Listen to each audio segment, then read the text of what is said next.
Hey everybody, my name is Alex with Hake Hardware. In this video, I'm going to be cleaning the EVGA GTX 465. This is very similar to the Zotac one we cleaned in the last video.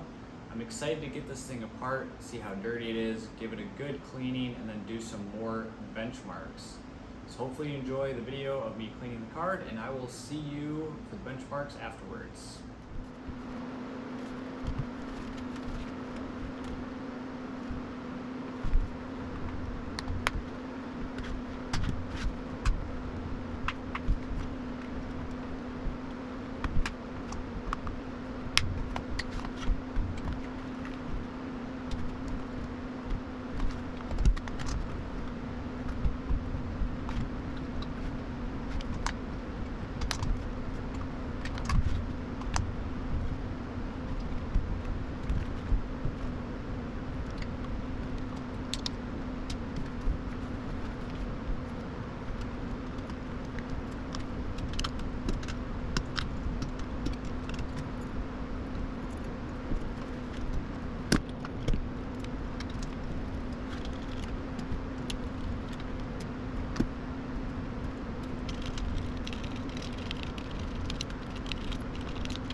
Alright, let's take a look at the results. I did a stress test this time, which basically ran a loop of benchmarks 20 times and monitored the frames per second, the temperatures, and a few other things, but those are the two that I'm mainly focusing on. And we can see the pre-cleaning at the top. Frame rate stability 39.7%, almost identical to the frame rate stability for the post-cleaning. The worst loop was a little bit worse than that after the cleaning, and then the best loop was a little bit better than after the cleaning. So overall, it's a toss-up on results. We can see for both of them the frame rates drop over time as the stress test goes on. We can see the worst and best loops look very similar in the graph here, so at least we're consistent.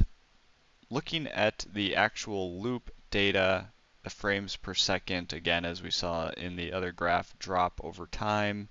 That's identical to that of the post-cleaning. And then again, the temperatures, I know the numbers are small, but this starts at about 60 degrees Celsius for both of these, same starting point, and we get up to about 75 degrees Celsius, and we're pretty much steady for the entire loop that happens here. So overall, not much difference.